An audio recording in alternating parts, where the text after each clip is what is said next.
Amen. Amen. Que le Seigneur soit béni. Amen. Ça va bien? Amen. Amen. Nous saluons nos frères qui sont en ligne. Que Dieu vous bénisse. Amen. Nous saluons aussi l'Assemblée ici à Québec. Que Dieu vous bénisse. Amen. Amen. Amen. Ce matin, je vais... Mon frère Guipi n'aime pas ce mot-là, atterrir. Ce matin, je vais essayer d'aller vers où est-ce qu'on s'est arrêté le dimanche passé. Donc j'avais distribué les... Pour ceux qui l'ont encore, sinon elle est encore en ligne là dans le groupe. Et je vais partir de là pour continuer le message. Amen. Amen. J'espère que ce n'est pas trop compliqué ce qu'on fait là. Ça va non? Les enfants, ça va? Ils sont ailleurs. Vous devez prendre les collations. Amen.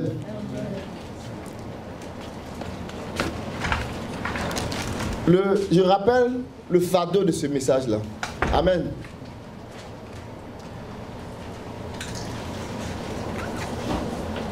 On a regardé 2 royaumes. Amen. Mais en réalité, ce n'est pas 2 royaumes différents. On a regardé leur élévation pour voir comment, dans leur expression, ces 2 royaumes-là ont une même source et cherchent un même objectif. Mais la question du temps est très importante à considérer. Parce que si on ne tient pas compte de la notion du temps, c'est là que ça commence à devenir compliqué. Amen. Donc, on a regardé 2 royaumes. Le royaume d'Israël, qu'on a commencé à considérer depuis le début. Mais quand on parle de début, bon, pour les étudiants de la Bible, ils veulent savoir, mais ça a commencé où exactement? Amen. Ça a commencé depuis le début. C'est pour cela qu'on allait dans Genèse. C'est une affaire de royaume. Amen. On ne va pas trop s'éloigner ce matin. Et donc, on a commencé à suivre le royaume. Maintenant, je vais vous aider à cartographier cela un peu plus clairement par rapport au temps. On avait dit qu'il y avait combien de mondes? Il y avait 3. Il y a 3 mondes. Il y a 3 mondes. Amen.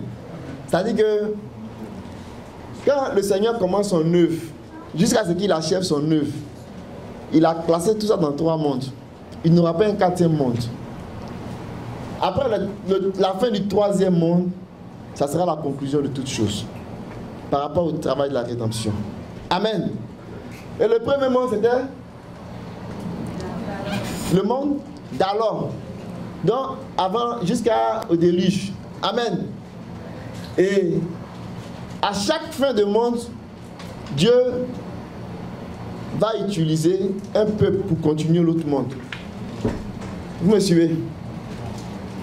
Mais comme il n'y a pas 4 mondes, dans le 2e monde, c'est que Dieu va utiliser là. Et ils vont conclure toutes choses. Amen. Amen. Il y a 3 mondes. Pour que toute l'œuvre de Dieu s'accomplisse. Mais quand Dieu finit un monde, pour aller dans l'autre monde, il va utiliser des gens qui étaient à la fin de l'autre monde pour introduire le monde suivant. C'est pour cela que Noé, qui était le 10e en termes de génération après Adam, il a terminé le monde d'alors pour introduire le monde d'à présent. Amen. Amen. C'est merveilleux, non? Est-ce que c'est merveilleux? Allons-y dans Hébreu. Hébreu, chapitre 11. Noé a eu un grand ministère. Regardez comment il a terminé le monde d'alors. Que le Seigneur nous dirige. Amen. Je vais lire rapidement. Hébreu 11. le verset 7. C'est par la foi que Noé, divinement averti des choses qu'on ne voyait pas encore, et saisi d'une grande crainte respectueuse, construisit une arche pour sauver sa famille. C'est par elle qui condamna le monde et devint héritier de la justice qui s'obtient par la foi. Donc il a condamné quel monde? Le monde d'alors. Noé a été la personne que Dieu a utilisée pour juger le monde d'alors, afin d'introduire le monde d'à présent. Amen. Et dans Genèse 9, quand on lit Genèse 9 et qu'on voit Noé sortir de l'arche, Dieu va renouveler ce qu'il a dit à Adam, à Noé. Il dit, toi, il faut que tu sois un sujet de peur, de frayeur. Pour qui? Pour les bêtes des champs, pour les animaux, les oiseaux des cieux et pour les poissons de la mer. Vous voyez un peu? Parce qu'il a une mission, comme Adam. Et donc, de la même façon que Dieu a choisi un peuple, pour ne pas dire une lignée, une personne, aujourd'hui, la Bible dit que le monde dans lequel nous sommes, le monde à présent, là, le Seigneur va utiliser le même modèle. Il va utiliser encore un corps de Noé. C'est pour cela qu'on dit que ce qui est arrivé au temps de Noé, là, c'est qu'on a vu au temps de Noé. Dans la fin du monde d'alors, on le verra aussi dans les jours du Fils de l'homme. Amen. Ça ne sera pas un Noé individuel, mais ça sera un corps de Noé que Dieu va choisir.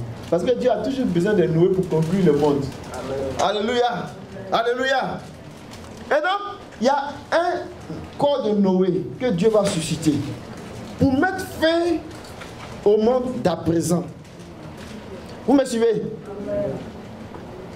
Si Noé a mis fin au monde d'alors et puis il a introduit le monde d'à présent, est-ce que nous pensons que le dernier Noé, le Noé du monde à présent, qu'est-ce qu'il va faire? Hein? Il va mettre fin au monde à présent et il va introduire le monde à venir. Est-ce que c'est merveilleux ça? Quand on parle ainsi, ce n'est pas des fables. C'est la parole prophétique qui nous dit qu'il y a un corps de Noé. Ce corps de Noé, c'est l'Église. Amen. Que Dieu va susciter pour mettre fin à ce monde, comme il a fait pour Noé. Pour ceux qui sont dans le doute et puis qui ne croient pas, on dit Noé a pris au sérieux les avertissements divins. Amen. Et par la foi, il a jugé le monde d'alors pour introduire le monde d'à présent. De la même façon, Dieu va susciter un corps de Noé. Ce corps de Noé là, c'est l'Église, qui va mettre fin au monde d'à présent et qui va introduire le monde à venir, qui est l'âge du millénaire. Vous me comprenez? Vous me comprenez? Que le Seigneur bénisse sa parole.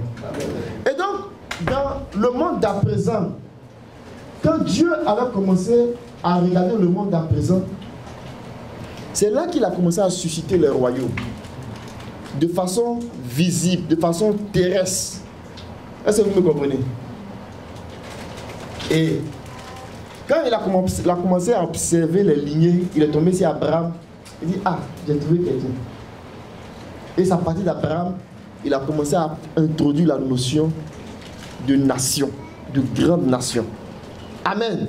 Et jusqu'à faire progressivement, avec Moïse, d'enseigner les enfants d'Israël sur cette nation, ça doit devenir royaume. Amen. Et David a pris ça, il est rentré là-dedans. David a dit, ce royaume-là, ce n'est pas n'importe quel royaume. C'est un royaume qui, lui, doit faire quoi?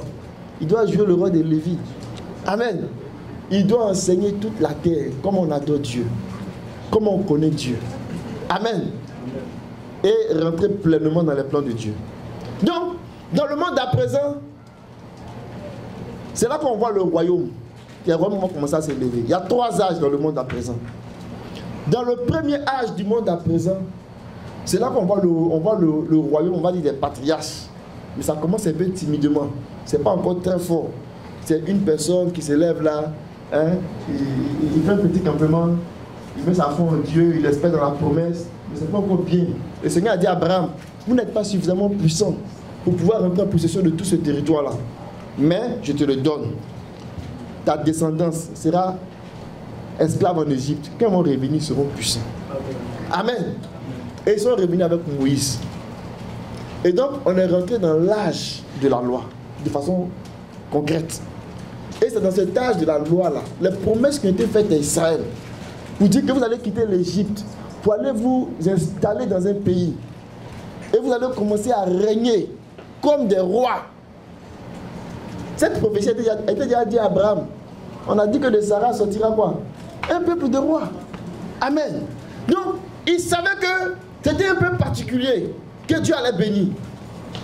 Amen. Et donc, dans le monde d'à présent, il y a 3 âges. Le premier âge, c'était l'âge des patriarches, qui a introduit un autre âge, l'âge de la loi.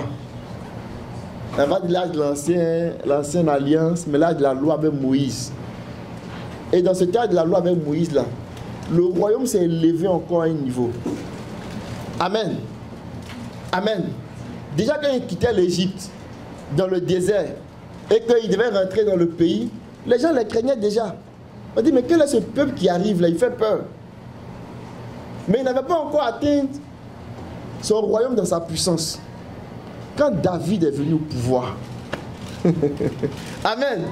Quand David a commencé à régner, il a régné d'une façon spéciale.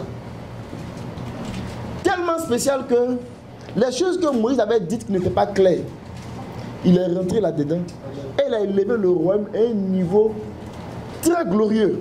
Au point que dans l'esprit de la prophétie, dans l'esprit de l'accomplissement des choses, il y avait un autre royaume qui devait venir. Il a commencé à voir comment ça allait fonctionner. Donc dans le monde à présent là, il y a comme eu 3 niveaux. L'âge des patriarches, c'était un niveau. L'âge de l'ancienne alliance avec Israël comme royaume, c'était un niveau.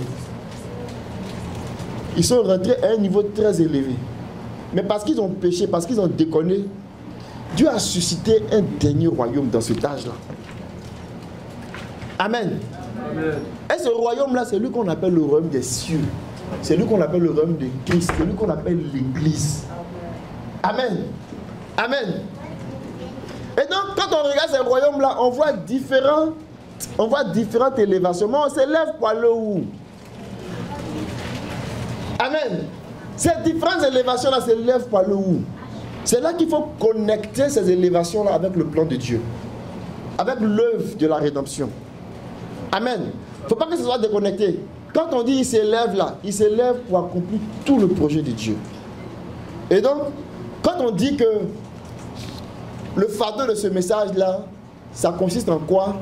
Ça consiste en fait à réparer depuis le début, dans Genèse 1, 2, tout ce que Satan a gâté avec ses anges dans Genèse 1, 2, là, on a eu il y a 2 chutes. Quand on dit il y a 2 chutes, peut-être que ce n'est pas facile à saisir l'esprit qu'elle a dedans. Quelque chose s'est passé. Parce que les gens qui avaient la responsabilité, hein, les anges qui avaient la responsabilité de gérer la terre, d'administrer la terre, ont échoué. Donc, il y a eu échec. Vous comprenez? Que Dieu a décidé de reconstruire et puis de mettre l'homme comme responsable. J'ai parlé terre à terre. Amen. De mettre l'homme comme responsable. Et il a fait l'homme à son image et selon sa ressemblance. Et il a dit, toi, à partir d'aujourd'hui, toi, Adam, pluriel, tu es responsable. Mais Adam lui-même, il a chuté. Donc, quand on voit la chute de Adam, qui est sorti de la terre et qui chute, on peut retourner encore dans Genèse 1, 2 pour dire, ah, donc ça parle encore d'Adam. Vous comprenez? C'est comme si Adam est venu gâter tout ce que Dieu a fait là. Adam a gâté. Donc en réalisant encore Genèse 1, 2, on voit que Dieu vient trouver Adam comment dans les ténèbres informe vide. Et il décide de faire un travail encore. Donc c'est comme ça qu'il faut comprendre. Donc quand on va parler de les différents royaumes s'élèvent là, l'objectif là, c'est de venir restaurer ce qui a été gâté dans Genèse 1-2. Donc ils vont s'élever jusqu'à un certain niveau pour aller avoir toute la force, toute la puissance, toute la plénitude pour régler le problème qui s'est créé dans Genèse 1-2. Pour que Dieu soit content. Amen. Donc, le fardeau de ce message-là, c'est de soupirer après la venue du royaume de Christ comme un antitype du tabernacle de David, qui est la plus grande expression du royaume de Dieu sur Israël. Donc, les plus grands bénéfices de la réalité du tabernacle de David, là, ça va nous permettre de réparer les deux niveaux de chute. C'est ça qu'il faut comprendre. C'est peut-être un peu compliqué, mais vous allez voir. Les plus grands bénéfices, quand on parle du tabernacle de David, les plus grands bénéfices, les attentes, c'est-à-dire que, qu'est-ce qu'on espère quand on parle de ça là? C'est pour venir restaurer ce qui a été détruit. Particulièrement ces deux niveaux de chute là. Restaurer l'homme, premièrement, l'élever dans la gloire. Donc le travail sera fait au niveau de l'homme. Il restaure l'homme et il élève dans la gloire. Il restaure l'homme et il exalte l'homme. Il restaure l'homme et il glorifie l'homme. Amen. Ça c'est ce qu'il va faire. Maintenant après l'homme réparé, glorifié, lui il va aller maintenant pour déloger les puissances des ténèbres. Amen.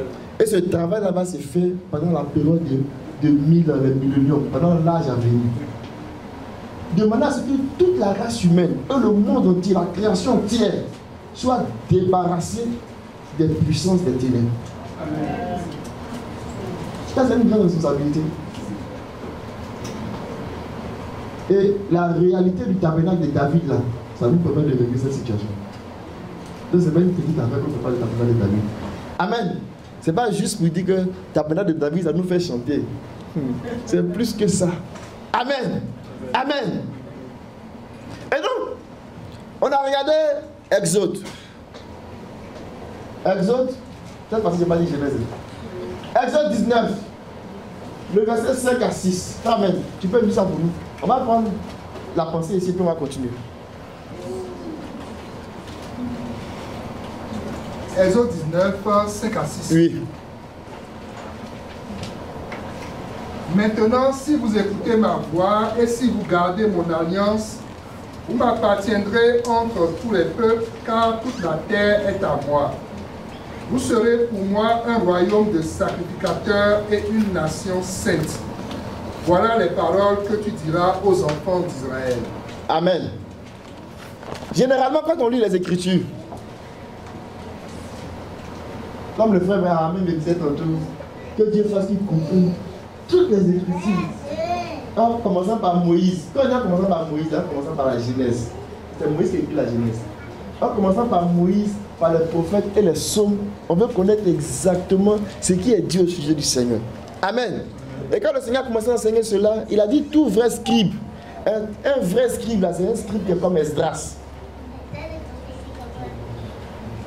On peut prendre le dictionnaire, on va chercher à voir qu'est-ce qu'un scribe. Ça va nous donner une définition de scribe. Mais ce que le Seigneur dit lui-même de ce qu'il entend par scribe là, lisons ce qu'on dit au sujet de Esdras. On ne va pas rentrer là-bas, ça va nous éloigner. Mais tout vrai scribe là, c'est celui qui connaît la loi de Dieu. Il connaît la loi de Dieu clairement, parfaitement.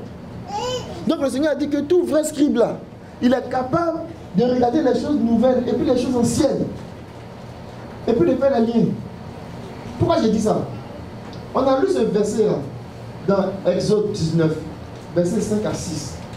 Tout vrai scribe, quand il prend l'Ancien Testament là, il cherche la version actualisée dans le Nouveau Testament. Si tu fais ça, c'est une grande clé. Ça va t'ouvrir les yeux sur ce que Dieu est en train de faire. Parce qu'il y a plusieurs élévations de royaume. Amen. Donc, si tu vois d'abord dans quel temps tu te situes, tu es capable d'apprécier comment le royaume s'élève. Et l'âge de l'église est l'élévation la plus grande. Ça va parce que c'est notre temps qu'il dit ça. Hein? Il n'en aura pas une autre plus grande que... Il n'aura pas une autre élévation plus grande que ce qui a été réservé à l'église. Vous savez pourquoi? Parce qu'il n'y a pas 4 mondes. Il y a 3 mondes. N'est-ce pas? Il y a 3 mondes, non? Donc, il n'y a pas 4 mondes pour dire que ça va prendre encore à la fin du 3e monde là un autre peuple pour introduire le 4e monde. Donc, dans sa sagesse, dans le 2e monde là, le peuple que Dieu va moissonner, il va atteindre les honneurs les plus élevés pour terminer le travail dans le 3e monde. Amen. Vous me comprenez? C'est pour cela que l'église, qui se situe en termes de âge, au 3e âge dans le 2e monde. Hey, je vous fatigue. Hein? Ça va? Est-ce que vous comprenez? Il n'y a pas de tableau. Hein? Vous me suivez?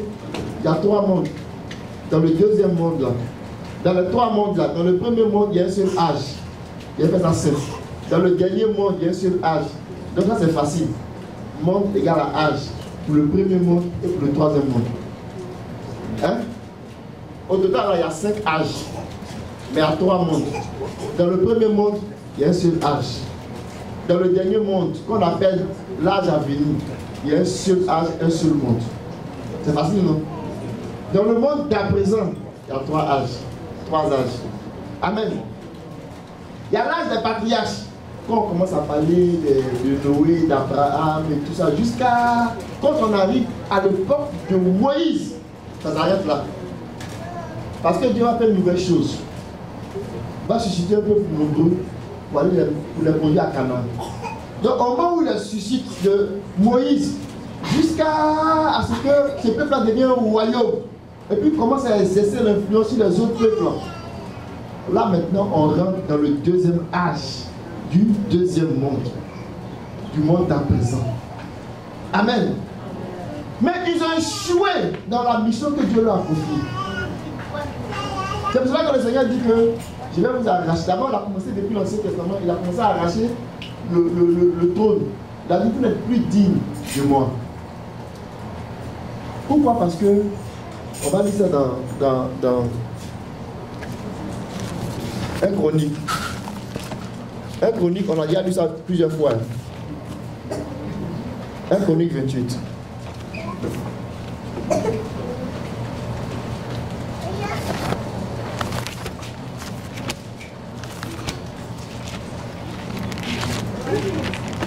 Un Chronique 28, verset 5. Ça va? Pas trop compliqué? Et puis après, on va prendre un Chronique 29, le verset 23. Frère, amen. Tu peux aller pour nous, s'il te plaît? Un Chronique 28, verset 5. Entre tous mes fils, car l'Éternel m'a donné beaucoup de fils. Il a choisi mon fils Salomon pour le faire asseoir sur le trône du royaume de l'Éternel sur Israël. Le trône du royaume de l'Éternel? Le trône du royaume de l'Éternel sur Israël. On ne parle pas ici simplement du trône d'un simple roi. C'est le trône de l'Éternel. Quelqu'un m'a dit, mes frères, allez rester la version même. 1 Chronique 29, verset 23. 1 Chronique 29, verset 23. Salomon s'assit sur le trône de l'Éternel comme roi à la place de David son père. Il prospéra et tout Israël lui obéit. Amen.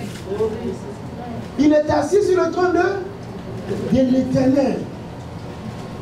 Donc, c'est le royaume de Dieu sur Israël. Mes amis, c'est puissant. Hein? Donc, quand un roi arrive à ce niveau-là et puis s'assoit sur le trône, il ne s'assoit pas sur le trône d'un homme. Il s'assoit sur le trône de Dieu.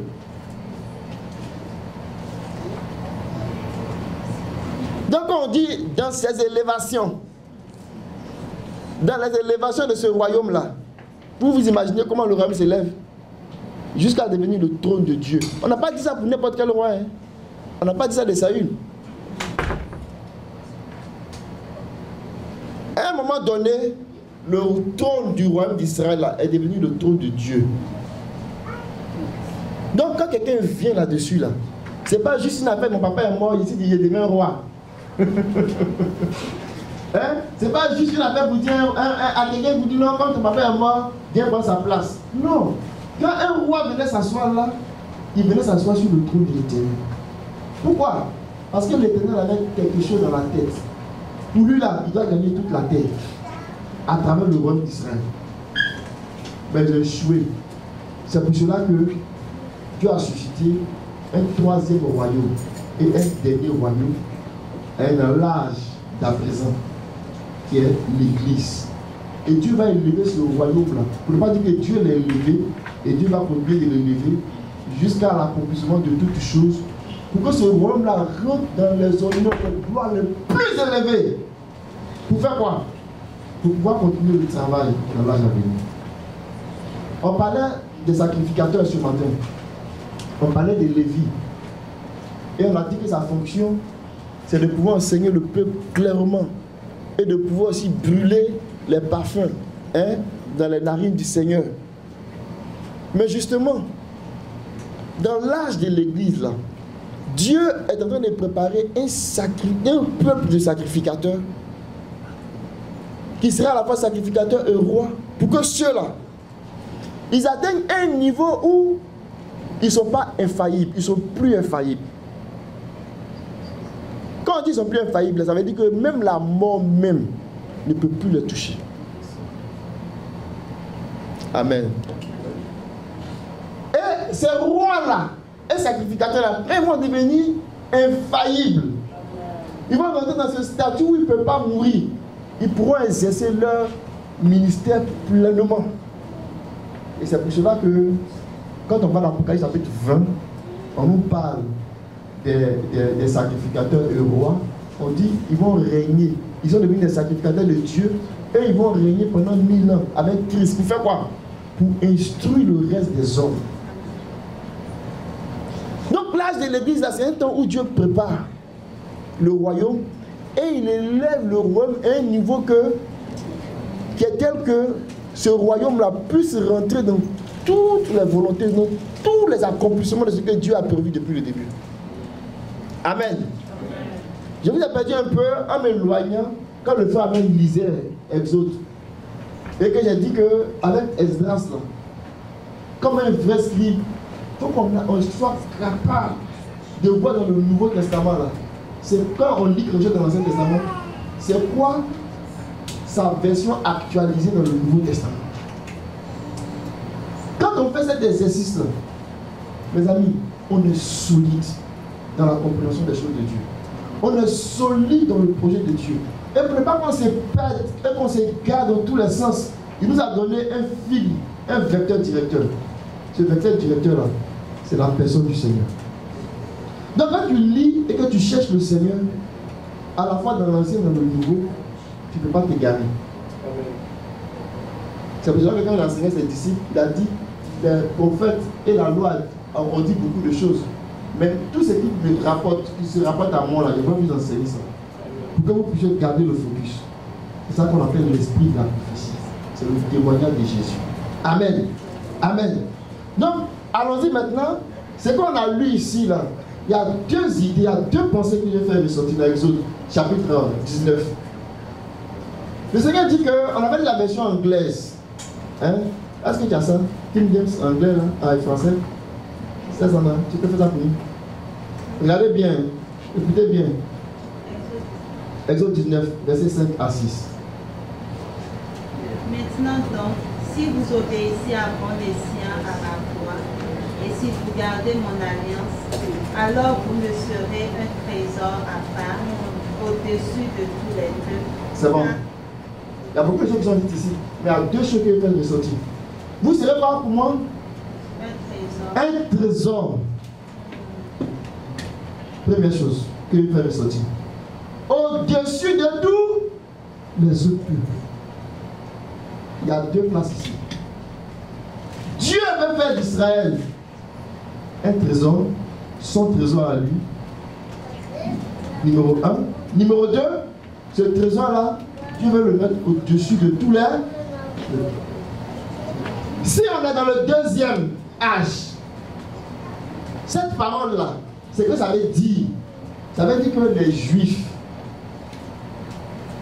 Hein? Ils sont le trésor de Dieu.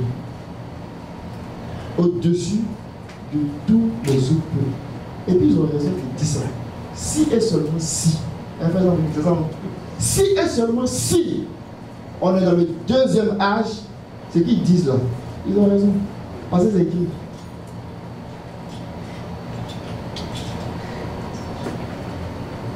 Je vais vous dire quelque chose. Les Juifs, aujourd'hui, en 2025, là, ceux qui sont assis dans la Torah, dans la loi, les affaires de Moïse, et puis qui ne veulent même pas entendre parler de Jésus, là, ça ne les arrange pas. Parce que quand ils entendent l'évangile, ce privilège-là, ils se rendent compte qu'ils le perdent. Donc ils disent que ce n'est pas possible. Moïse, c'est un grand prophète. Comment on peut dire que ce que Moïse a dit là, c'est annulé? Et puis quelqu'un qui est né ici, on a vu son papa, sa maman, des menuisiers qui sont là dans la rue, qui sont rien, venir dire que ça a changé. Ça me fait déjà charpentier, non? Mais Dieu prend les choses infimes pour confondre les gens qui se croient sages. Amen. Mais cette parole-là, nous disons et nous déclarons par l'autorité des Écritures qu'elle est vraie pour le deuxième âge du monde à présent. Mais elle n'est plus vraie lorsqu'on est dans le troisième âge du monde à présent. Vous me comprenez? Maintenant, Pierre va nous dire ça. Mon frère, vas-y.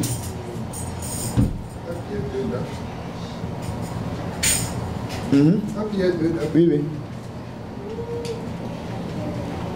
1 Pierre 2, verset 9. Vous, au contraire, vous êtes une race élue, un sacerdoce royal, une nation sainte, un peuple acquis, afin que vous annonciez les vertus de celui qui vous a appelé des ténèbres à son admirable lumière. Amen. Amen. Et on lit légèrement à partir du verset 7.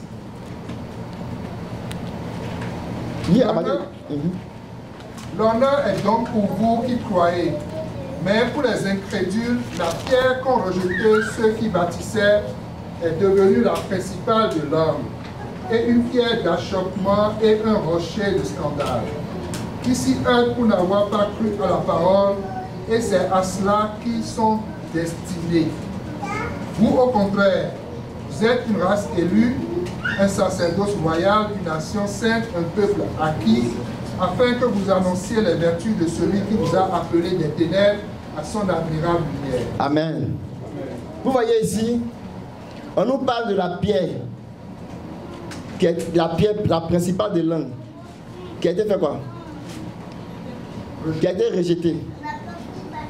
C'est sur cette pierre-là que nous, les autres pierres-là, on vient s'asseoir.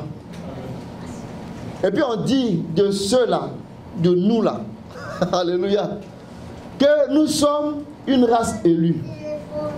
Mais quand on va dans Matthieu 21, qu'on avait lu le dimanche passé, le Seigneur a donné une parabole sur la vigne. Vous vous souvenez? On va lire la parabole rapidement.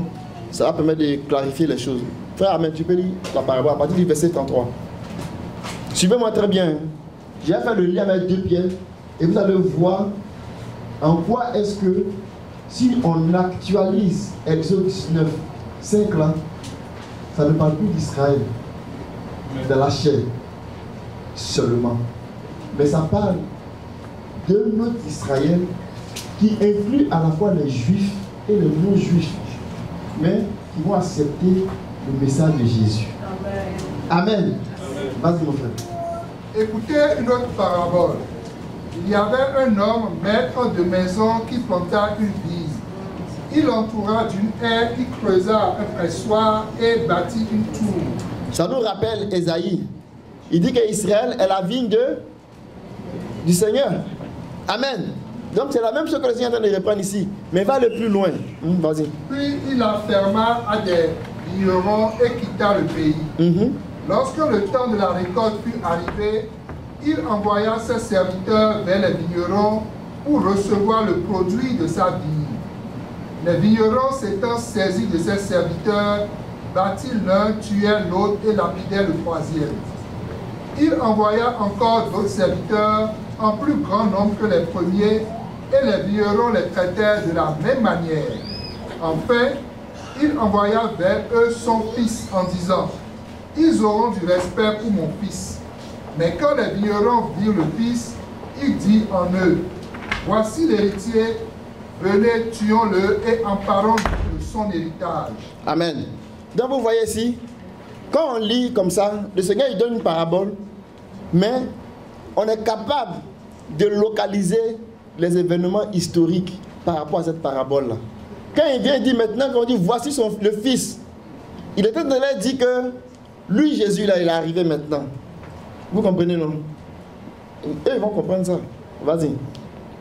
Il envoya son fils en disant, « Ils auront du respect pour mon fils. » Mais quand les vignerons virent le fils, il dit en eux, « Voici l'héritier, venez, tuons-le et emparons-nous de son héritage. » Et ils se saisirent de lui, le jetèrent hors de la vigne et le tuèrent. Maintenant, lorsque le maître de la vigne viendra, que fera-t-il à ces vignerons? Amen. C'est une question, je ne sais pas si vous dites question piège, mais il les a mis dans un coin. La façon dont ils vont répondre là, ça va, eux-mêmes là, s'ils n'ont pas, ils répondent et puis ils ne comprennent pas, c'est qu'il y a un problème. Vous comprenez, non? En ce moment, Jésus n'était pas encore mort, sinon il n'avait pas parlé. Mais la Bible va dire quelque chose au sujet de ces personnes-là. Il lui répondit, il fera périr misérablement ces misérables, et il affermera la vie à d'autres vignerons, qui lui en donneront le produit au temps de la récolte. Amen. Ils se sont enfermés. C'est déjà, c'est pas moi idiot, c'est toi-même qui a dit. Eh Dieu, le Seigneur est trop sage. Amen. Lui, il veut toucher tous les hommes. Mais il a fait alliance. Hein? Il a fait alliance. Donc, quand il fait ses affaires-là, il suivait. Pour ne pas qu'on lui dise, oh, c'est toi qui n'as pas respecté. Lui, il respecte ses affaires. Il a fini de raconter la parabole. Mais en même temps, il leur disait exactement ce qui était vrai. Et eux, maintenant, ils vont répondre. Ce qu'ils ont répondu, là, ils vont prendre ça.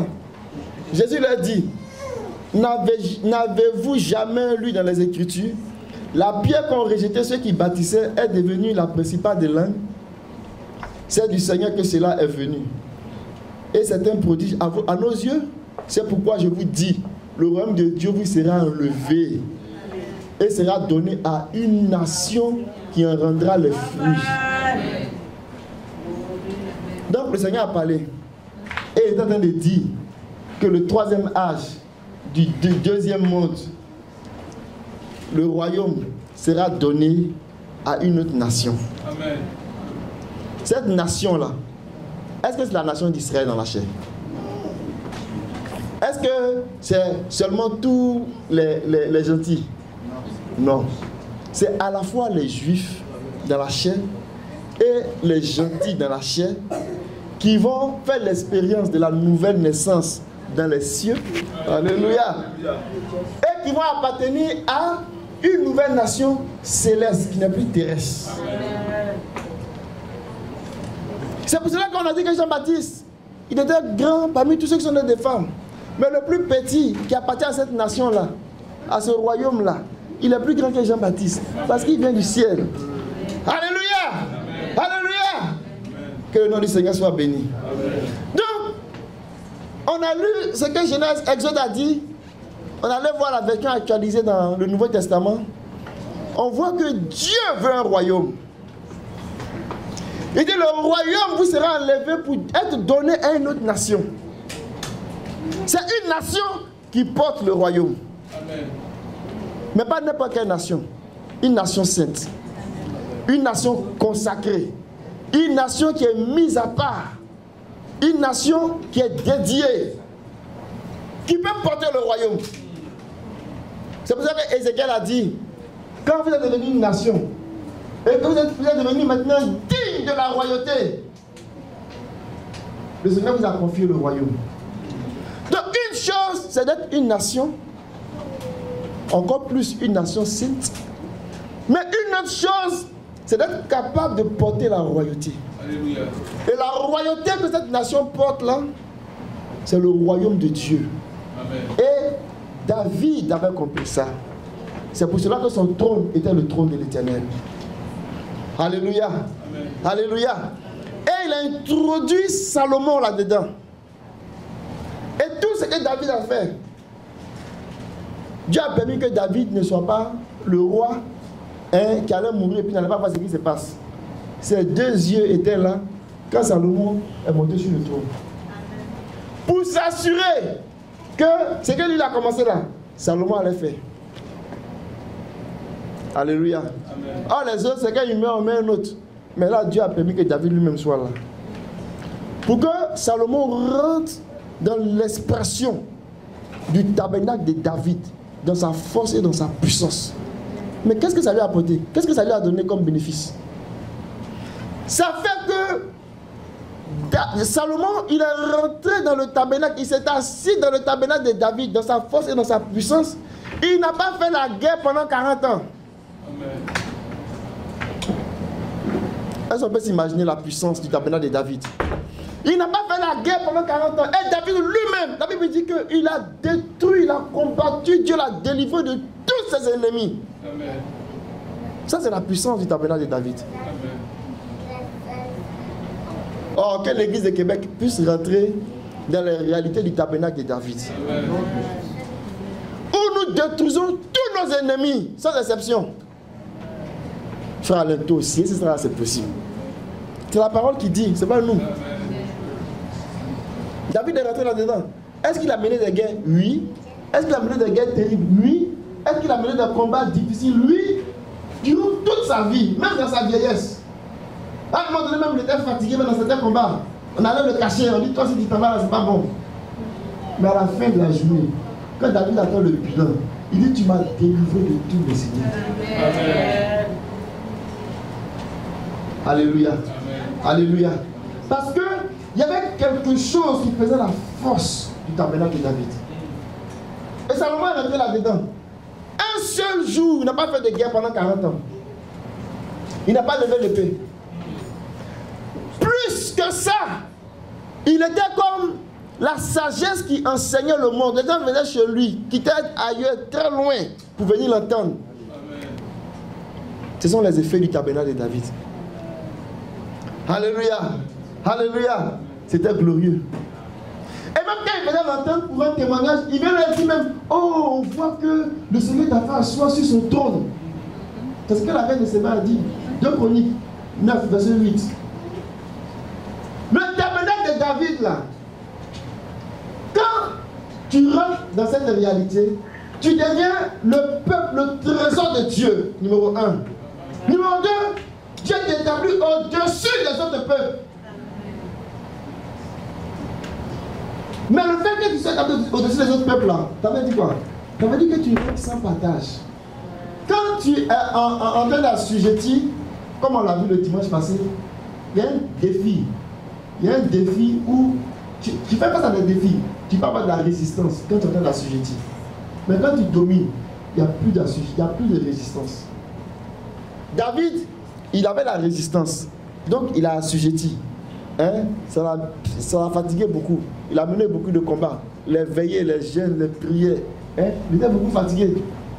Mais à un moment donné, quand Salomon lui est venu, je ne sais pas si, je n'ai pas dit que Salomon n'a pas jeûné. La jeunesse a cherché le Seigneur.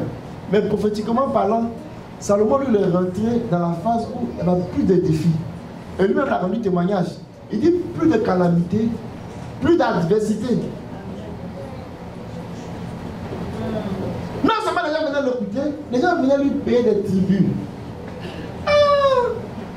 Enfin, où tu ne fais pas la guerre, tu ne peux pas lui faire la guerre pour aller chercher l'or des gens, la richesse des gens. Mais toi-même là, tu ne fais pas la guerre, on vient t'écouter et puis on te donne encore l'argent.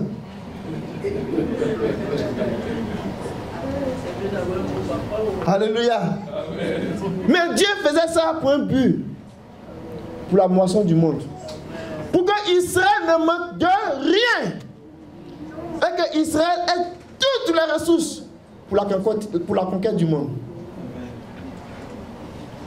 C'est lui qui comprend, dit Amen, Amen, Amen, Amen, Amen. C'est de ça qu'il est question pour l'église. C'est pas parce qu'on a la nostalgie d'Israël. Et cela est. Non, non, non. Ils ont commencé ce qu'ils ont commencé là, c'était un aperçu de ce dans quoi on doit rentrer. Donc quand on voit ça, on crie et puis on est content. Parce qu'on sait que ça parlait d'eux, mais ça ne parlait pas seulement d'eux. Ça parle de nous. Nous sommes David, nous sommes aussi Salomon. Mais la question du temps est très importante. Dieu va nous donner la victoire. Amen.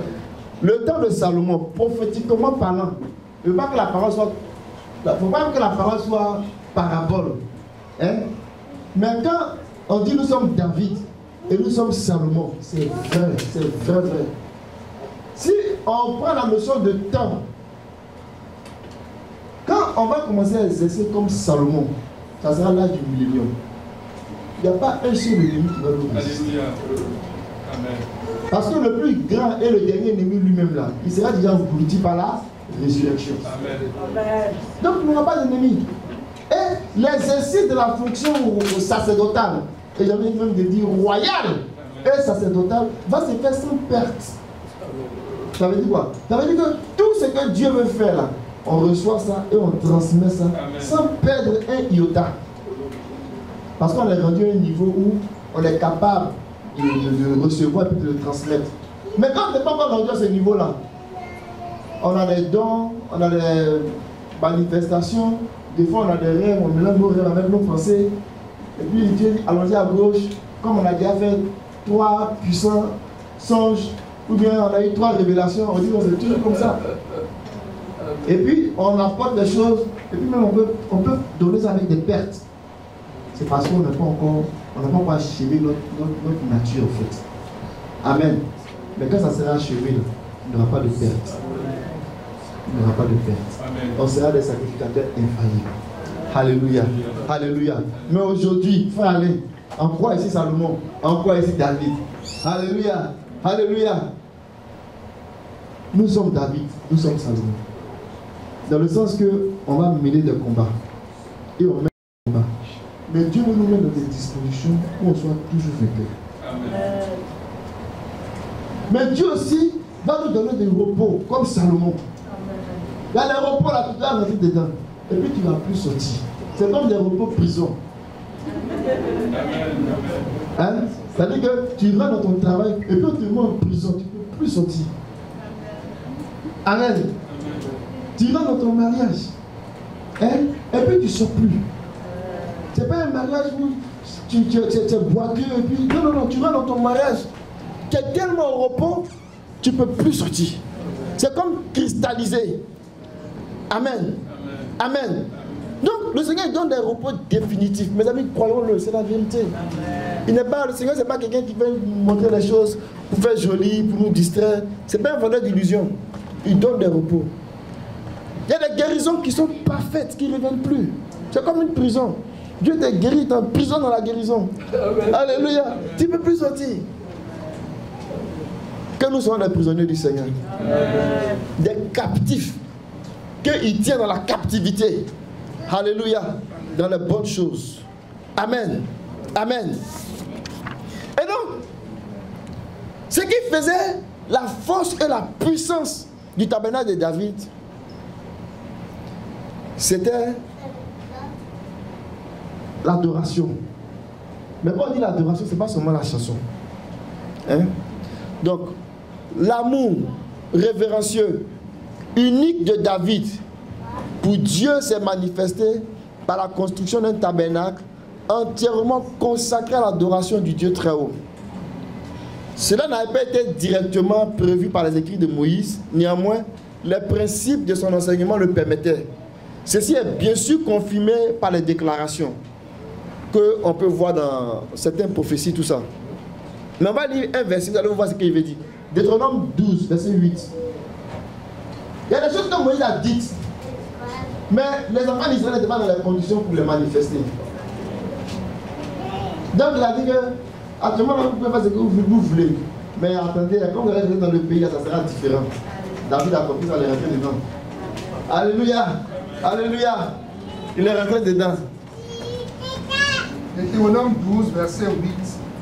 Vous n'agirez donc pas comme nous le faisons maintenant ici, où chacun fait ce qui lui semble bon. Amen. Amen. Et quand on va lire par la suite, il va dire certaines choses. Donc, moi, il venait donner une porte ici pour dire qu'actuellement, il vient donner la loi et tout ça. Mais il va arriver un moment que vous ne ferez plus comme ce que vous voulez ici. David a compris ça. Prenons des bouts. 1 Chronique 16.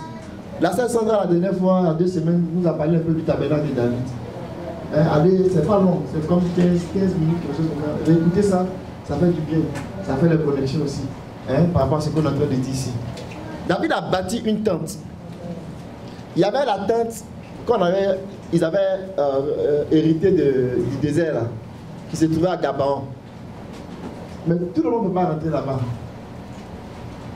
Si tu ne rentres pas, tu veux rentrer là-bas, tu peux rentrer là-bas d'une façon spéciale. Tout le monde ne peut pas rentrer là-bas. Or, ça brûlait sur le cœur de David qu'il faut que le peuple rentre dans une autre phase. Mais ce qui brûlait dans son cœur là, ce n'était pas juste des imaginations ou bien parce que David voulait faire des caprices. David est rentré, c'est tellement il a eu une révélation, mais il est rentré dans la pensée de Dieu. Et il a dit, oh, ça nous prend d'avoir toujours la présence de Dieu. Si on a la présence de Dieu avec nous tous les jours, aucun ennemi ne peut nous vaincre. Mais comment je vais faire? Parce que l'âge se trouve dans comment on appelle ça, dans le tabernacle que Moïse a dit, et c'est séparé. Il y a des façons de faire, on ne peut pas jouer avec ça. Donc comment prendre cette tâche-là et puis l'envoyer dans un autre lieu pour lequel tu n'as pas des choses qui sont très claires là-dessus. Tu apprenais la grâce de Dieu. C'est pour cela que la première fois quand ils l'ont fait et qu'ils ont échoué, il a eu vraiment peur. Est-ce que ce sont mes pensées? Est-ce que je suis pas en train de m'égarer? Il allait fouiller dans la loi pour voir qu'est-ce qu'il n'a pas fonctionné. Alléluia. Et quand il a vu que ça prenait des Lévites pour s'occuper de bout en bout de cette affaire-là, il les a mis au devant. Alléluia. Alléluia. Et puis ça a fonctionné. Alléluia. Alléluia. Alléluia. On va lire un peu quelques versets. 1 Chronique 16. Amen. Amen. On va atterrir bientôt. Alléluia. Alléluia. Alléluia. Que le Seigneur soit béni. Amen. Dans 1 Chronique 16, donc je vais aller un peu vite. On va prendre quelques bouts. Lis le verset 1 jusqu'au verset 6. Après qu'on eut amené l'arche de Dieu, on la plaça au milieu de la tente que David avait dressée pour elle, et l'on offrit devant Dieu des holocaustes et des sacrifices d'action de grâce. Si vous prenez d'autres versions, là où c'est marqué tente, notamment je pense la version Martin ou bien Darby, ils vont parler souvent de tabernacle. Donc David a fait une tente, il a fait un tabernacle. Ok. Verset 2. Quand David eut achevé d'offrir les holocaustes et les sacrifices d'action de grâce, il bénit le peuple au nom de l'Éternel. Puis il distribue à tous ceux d'Israël, hommes et femmes, à chacun un pain, une portion de viande et un gâteau de raisin. Il remit à des Lévites la charge de faire le service devant l'arche de l'Éternel, d'invoquer, de louer et de célébrer l'Éternel, le Dieu d'Israël. Amen. Regardez ici ce petit bout là. C'est-à-dire que le Seigneur nous a appris que dans le tabernacle de Moïse là, il y a 3 compartiments. Dans le lieu très saint, ne rentre que seulement le souverain sacrificateur. Mais il doit être de la maison d'Aaron. Tu ne peux pas rentrer là-bas. Dans le lieu saint, il ne rentre que le sacrificateur. Mais et ce n'est pas n'importe quel Lévite qui rentre là-bas. Et dans le parvis, c'est les Lévites. Mais les Israéliens ne peuvent pas rentrer là-bas. Mais ce que David va faire, c'est que dans le tabernacle qu'il va faire là, il va aller chercher des Lévites. Mais quand on dit Lévi ici, c'est les Lévites dans la chair. Mais dans les Lévites spirituels là, c'est ceux qui ont fait alliance avec lui. Parce qu'en réalité, je ne peux pas dire que c'est une opportunité. Mais ce que Dieu a dit au sujet d'Israël, dans Exode 19, là, il a dit ça à qui? Il a dit à tout le monde. Il parlait d'Israël. Mais pourquoi est-ce qu'il allait prendre Lévi comme sacrificateur? À cause de l'épisode du veau. Vous comprenez? Mais initialement là, c'était toute la nation d'Israël qui devait rentrer là-bas, qui devait jouer ce rôle-là. Mais à cause de ce qui est arrivé, ça a été restreint. Donc ils ont commencé à restreindre comme ça. Mais Dieu, dans sa grande bonté, a commencé à ouvrir progressivement. C'est pour ça que nous, aujourd'hui, on est dans le tabernacle de David, là. Nous-mêmes, on peut rentrer dedans. Amen. Donc, les Lévites ont commencé à occuper plus de place. David va dire, mettez les Lévites, ils vont commencer à chanter devant l'arche. Tu vas sauter, lis le verset 6 et le verset 7. Les sacrificateurs Bénaja et Jazariel sonnaient continuellement des trompettes devant l'arche de l'alliance de Dieu. Ce fut en ce jour que David chargea pour la première fois Asaph et ses frères de célébrer les louanges de l'Éternel. Amen. Donc on dit que ce fut pour la première fois que David a instauré ça. Si on va au verset 37. David laissa là devant l'arche de l'alliance de l'Éternel Asaph et ses frères, afin qu'ils fussent continuellement de service devant l'arche, remplissant leurs tâches jour par jour. Amen. Ce que nous voyons ici là, ça peut paraître un peu bizarre, ou bien peut ne pas faire attention. Ils étaient dans la présence du Seigneur 24/7. Et ils devaient faire ça tous les jours. Quelqu'un m'a dit, mais aïe, ils ne mangent pas, ils ne dorment pas. Mais ils étaient un grand nombre, ils se relayaient. Il fallait faire ça parce que cette présence-là du Seigneur, là, c'est un peu un prolongement de l'encens qu'on brûle dans les narines du Seigneur. C'était nécessaire. Pourquoi c'était nécessaire? Allons-y dans l'Apocalypse.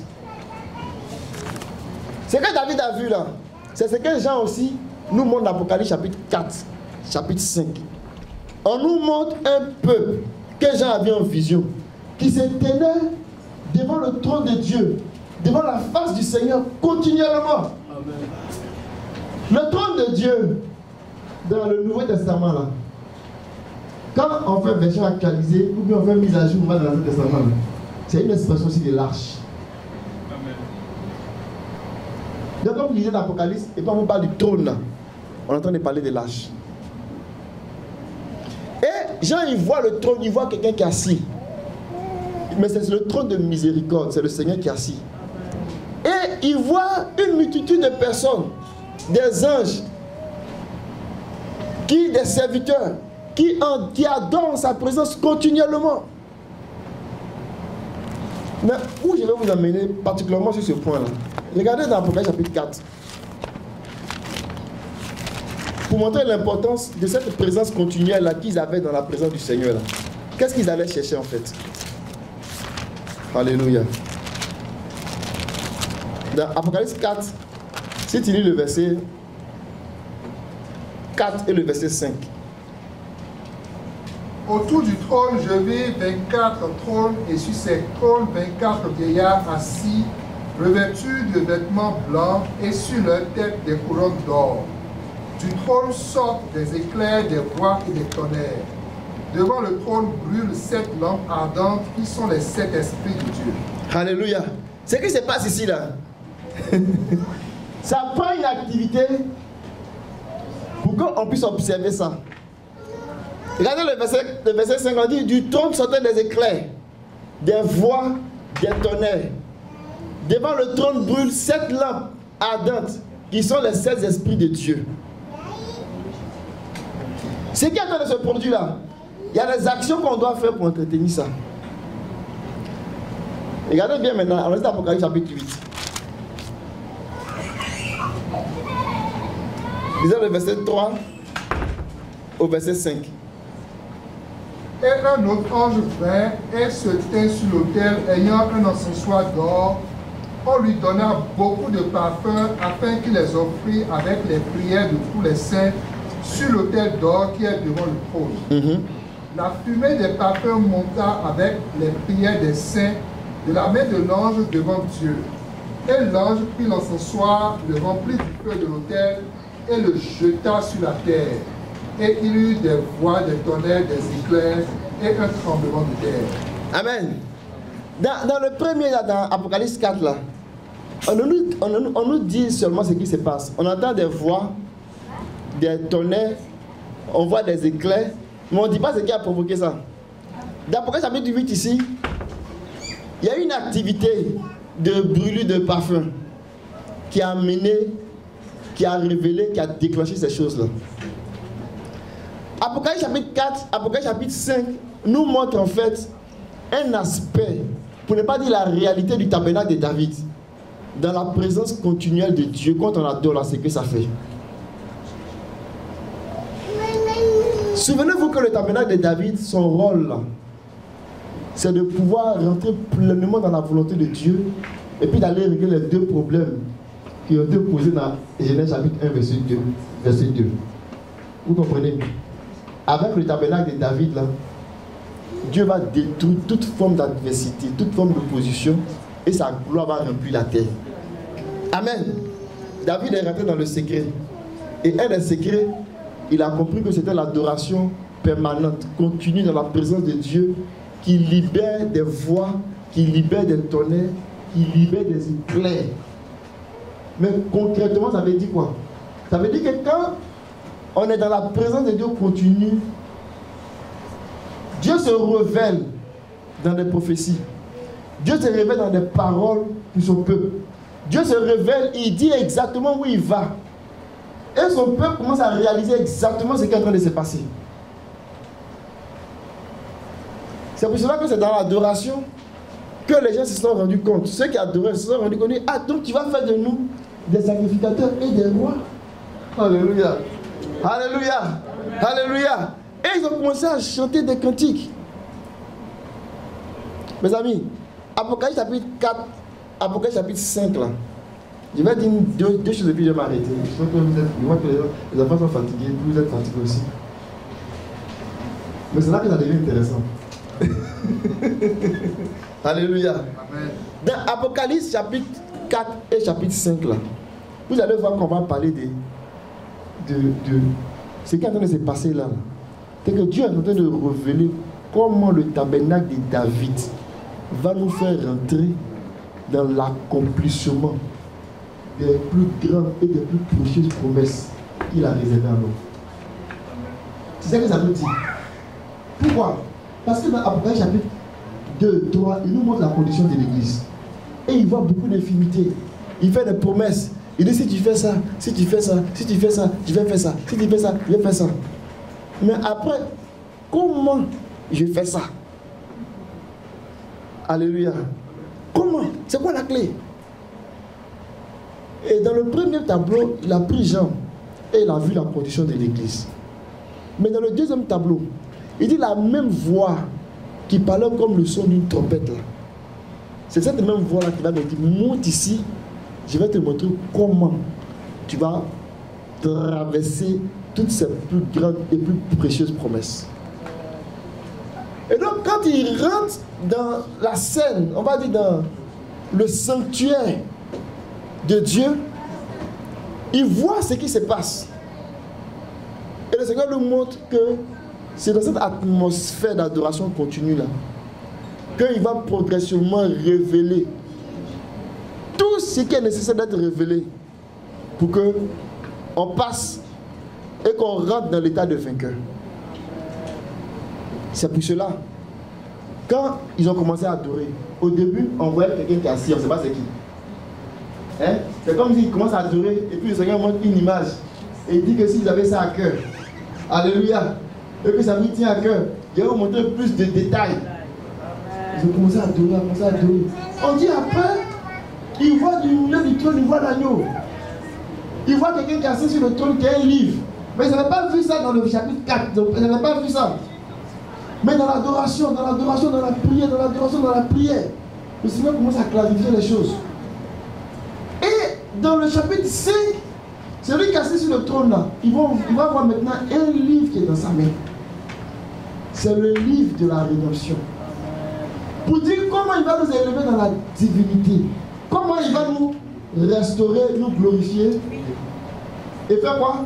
Nous donner la responsabilité de l'âge à venir. Si on ne fait pas l'espérance de mort ici, là, il y a des choses qu'on ne peut pas voir. Et il y a beaucoup de chrétiens qui sont dans Apocalypse 2 et 3. Ils ne sont pas capables de s'élever plus loin. Mais quand un croyant commence à s'élever plus loin, il commence à devenir comme les 4 êtres vivants. Il commence à devenir comme les 24 vieillards. Il commence à devenir comme les anges qui adorent, qui cherchent la face de Dieu. Il commence à voir les choses. Et c'est pour cela qu'eux-mêmes ont commencé à voir que celui qui était assis sur le trône, il avait un livre dans sa main. C'est l'adoration qui ouvrait leurs yeux. C'est la prière, la présence de Dieu qui ouvrait leurs yeux. Et quand ils ont vu que celui qui pouvait briser les sceaux là, c'était le rejeton de David. Amen. Amen. C'était le lion de la tribu de Juda. C'était celui qui pouvait exprimer le tabernacle de David dans toute sa puissance et dans toute sa plénitude. Amen.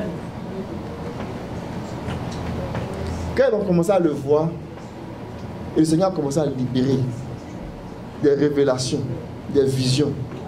C'est à partir de là qu'on est capable de voir et puis de comprendre qu'il y a 2 femmes. La prostituée et la femme sainte. Il y a 2 places. La ville sainte et la grande ville. Il y a 2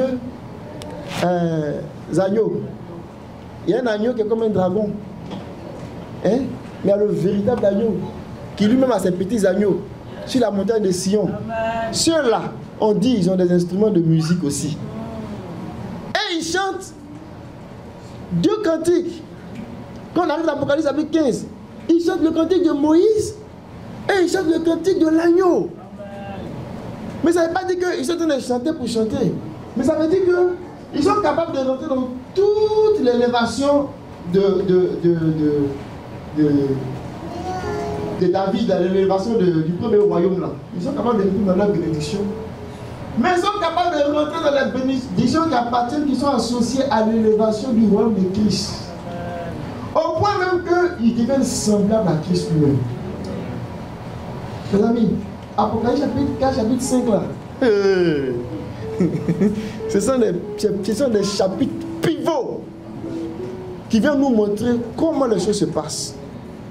Et c'est dans cette présence-là qu'on voit que les différents stades d'élévation de notre divinité. Le tabernacle de David, dans sa réalité, va nous amener à comprendre pleinement comment Dieu nous élève. Et de comment Dieu nous élève, Dieu va nous montrer comment il nous envoie. C'est pour cela que le tabernacle de David est associé à la moisson. Alléluia. Alléluia. C'est seulement le peuple qui est devenu une nation qui peut porter le royaume. Est-ce qu'on peut répéter ça après moi? C'est seulement le peuple qui est devenu une nation sainte qui peut porter le royaume. C'est seulement le peuple qui est devenu une nation sainte qui peut porter le royaume. Alléluia. C'est un peuple de Lévi, un peuple de consacrés. Un peuple de sacrificateurs qui peut devenir un peuple roi. Je vais m'arrêter là pour aujourd'hui. Que le Seigneur nous bénisse. Que le Seigneur ouvre nos yeux, continue d'ouvrir nos yeux. Alors que nous entrons encore et encore dans les aspects du tabernacle de David, les réalités du tabernacle de David. Le Seigneur a dit, il va le restaurer. Amen. Il va restaurer ce tabernacle-là. Parce que s'il ne fait pas ça, son œuvre ne peut pas avancer. Le tabernacle sera restauré. Mais l'église est déjà rentrée là-dedans. 70 ans après, l'église est rentrée là-dedans. Mais beaucoup de choses se sont perdues en route. Mais à chaque génération, il y a des gens qui sont là-dedans, qui vivent Apocalypse chapitre 4, Apocalypse chapitre 5. Pour assurer la continuité, Mais Dieu attend qu'il y ait beaucoup de Lévites qui rentrent là-dedans pour que tout le tabernacle soit restauré. C'est pour cela qu'il a dit que après cela, quand la tente sera relevée,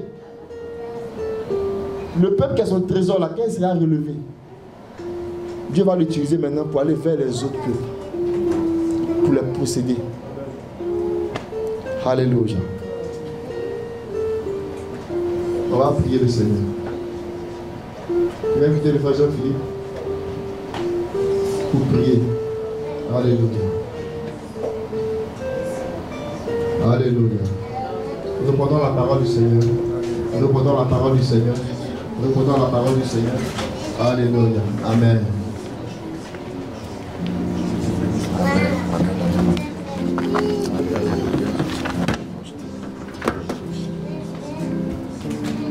Baba Satarabushti Tiribushti Rababushta Liba Babashti Kiribusata Baba Shata Ibrasta Kalabushti. Oh merci Seigneur. Alléluia.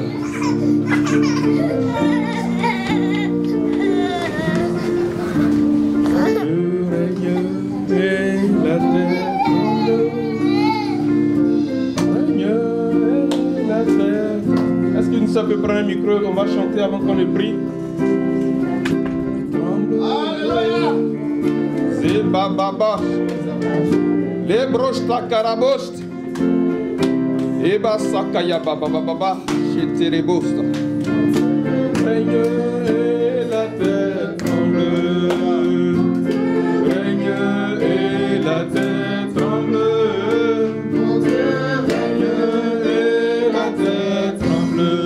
Baba, oh, tremble, Seigneur et la terre tremble, règne et la terre tremble, mon Dieu règne et la terre tremble, mon Dieu règne et la terre tremble, et la terre tremble.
De prière ce matin dans la pensée de tout ce qui a été partagé depuis ces 3 derniers dimanches, en considérant tout ce que nous avons reçu lors du passage des ministères, c'est de prier que le Seigneur donne la clé de David. Alléluia. Il a dit à Philadelphie, il se présente à Philadelphie, il dit: je suis celui qui tient la clé de David. Que le Seigneur donne cette clé de David, les amis. Nous voulons cette clé-là.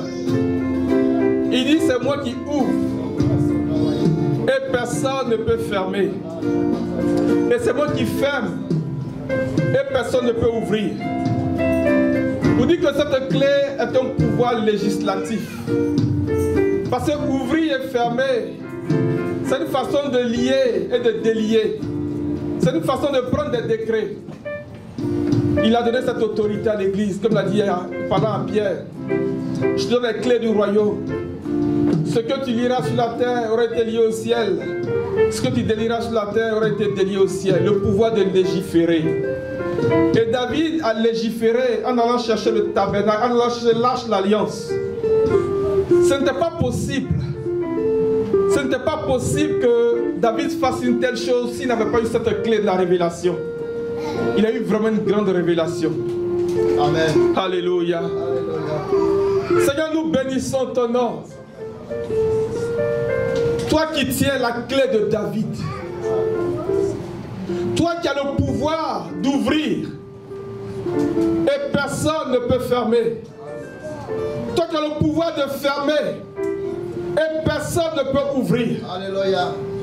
Seigneur, donne-nous cette clé de David.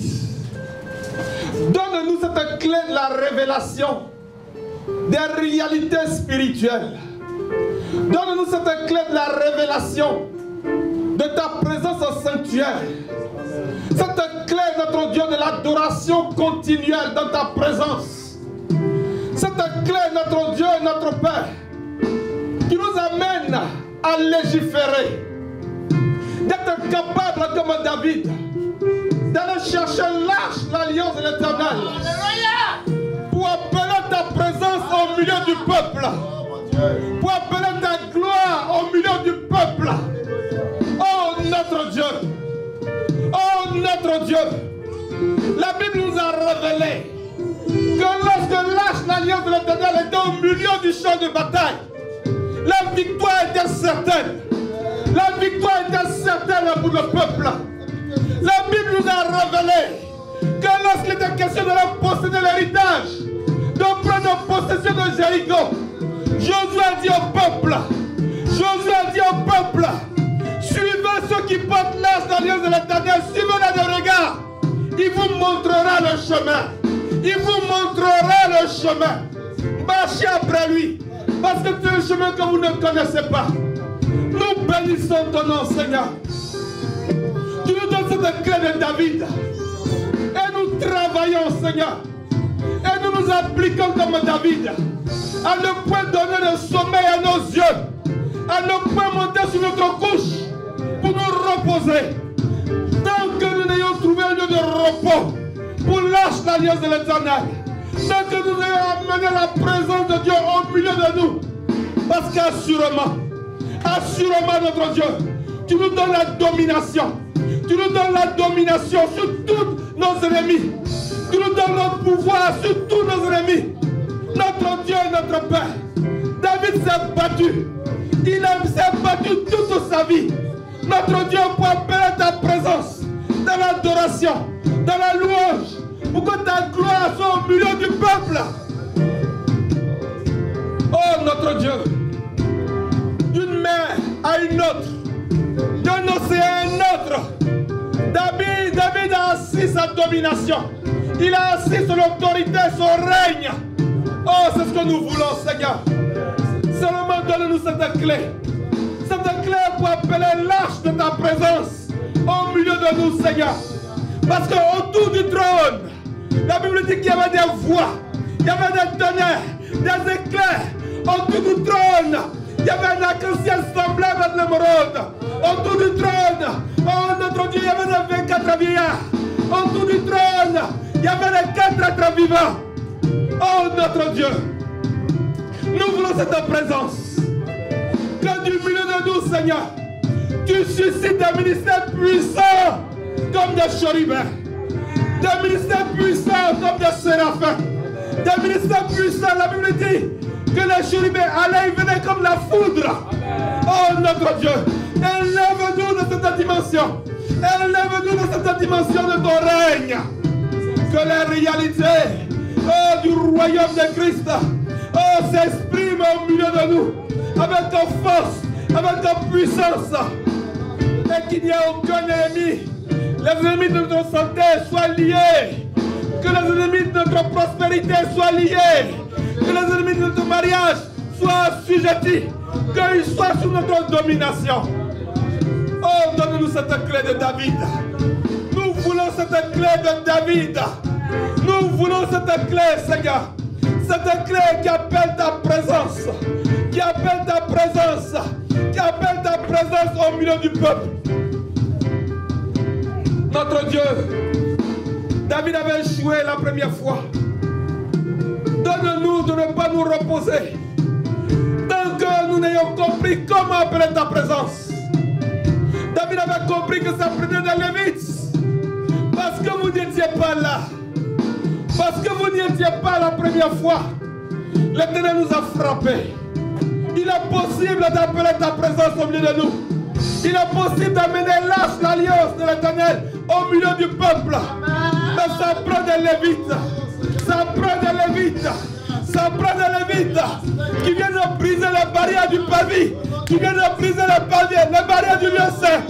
Et qui nous donnent accès au lieu très saint. Oh notre Dieu. Oh notre Dieu. Donne-nous des Lévites. Donne-nous des Lévites consacrés. Des Lévites consacrés. Des Lévites consacrés. Dans le ministère de la parole. Dans le ministère de la prière. Pour transporter ta présence. Pour porter ta présence. Des Kéatites, notre Dieu. Des Kéatites, Seigneur. Qui sont capables de porter la gloire de ta présence au milieu du peuple. Et qu'il n'y ait point d'infirmité au milieu de nous, Seigneur. Que tout ton peuple repose sous sa vigne et sous son figuier dans le repos. Que nos mariages soient au repos. Que nos foyers soient au repos. Que nos emplois soient au repos. Que nos corps soient au repos. Qu'il n'y ait point d'infirmité parmi le peuple. Nous bénissons ton nom, Seigneur. Seigneur, la Bible nous dit que lorsque le royaume du Nord a été déporté par le roi d'Assyrie et qu'il avait fait venir des Assyriens, des peuples étrangers pour occuper le territoire, ces hommes adoraient Dieu pas de la bonne façon, au point que l'Éternel a envoyé contre eux des lions et des bêtes féroces qui les dévoraient. On fit du roi d'Assyrie. Quand le peuple que tu as envoyé ici ne connaît pas la façon d'adorer le Dieu de ce pays, et cet homme, ce roi, a mandaté un sacrificateur, a mandaté un lévite, pour venir enseigner ce peuple de la façon d'adorer le Dieu de ce pays. Notre Dieu, notre Père, nous prions que tu suscites au milieu de nous un corps de sacrificateurs, un corps de lévites qui nous enseigne comment on adore Dieu. Comme on adore Dieu. Les bêtes féroces nous fatiguent. Les lions, les ours nous fatiguent. Oh, révèle-nous la véritable adoration. Révèle-nous le véritable tabernacle. Et que les bêtes féroces soient liées. Que les bêtes féroces soient repoussées au nom de Jésus. Envoie-nous ce sacrificateur. Envoie-nous Christ. Envoie-nous Christ. Qui nous révèle comment on adore Dieu, qui nous révèle la réalité du tabernacle de David au milieu du peuple. Oh Jésus, nous t'appelons, toi qui es ce sacrificateur, toi qui connais Dieu, toi qui sais comment on adore Dieu. Saint-Esprit, révèle-nous comment on adore Dieu, et que nous soyons délivrés des bêtes féroces, que nous soyons délivrés de nos infirmités, que nous soyons délivrés de toutes les situations qui nous accablent au nom de Jésus. Et qu'il n'y a point d'idolâtrie au milieu de nous. Qu'il n'y a point de fausse adoration au milieu de nous. Qu'il n'y a point de manquement dans notre adoration. Qu'il n'y a point de perte. Oh, nous t'en supplions, Seigneur. Nous t'en supplions. Nous t'en supplions. Que notre adoration soit conforme à l'esprit de la prophétie. Au nom de Jésus. Au nom de Jésus. C'est pour ça que nous prions encore. Donne-nous la clé de David. Donne-nous la clé de l'adoration. La clé de la louange. La clé de la prière. La clé du sacerdoce. La clé de l'autorité. Donne-nous cette clé. Donne-nous cette clé. Donne-nous cette clé, Seigneur. Nous voulons t'adorer en esprit et en vérité. Nous voulons t'adorer en esprit et en vérité. Donne-nous cette clé de l'adoration, Seigneur. Nous bénissons ton nom, ton serviteur. Seigneur, merci pour l'onction que tu répands sur lui. Merci pour la corne d'huile qui déverse cette onction prophétique. Oh, qu'elle soit pleine de parfum, qu'elle soit fraîche, qu'elle ait la senteur de la myrrhe. Au nom puissant de Jésus, au nom puissant de Jésus, Seigneur, qu'il soit comme le messager que tu envoies pour préparer ton chemin. Au nom de Jésus, merci pour l'alliance de vie et de paix.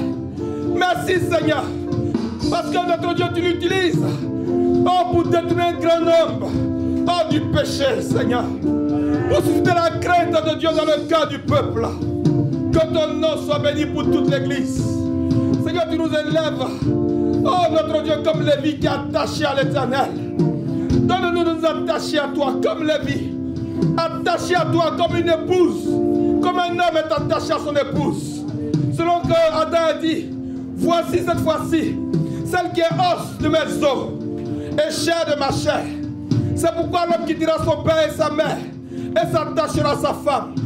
Lévi qui a quitté les choses de la terre. Lévi qui a quitté les choses matérielles pour s'attacher à Dieu. Comme une femme est attachée à son époux. Nous voulons nous attacher à toi comme Lévi. Nous voulons nous attacher à toi dans l'adoration, dans le culte, dans la louange. Au nom de Jésus, nous voulons nous attacher à toi pour rechercher ta présence continuelle.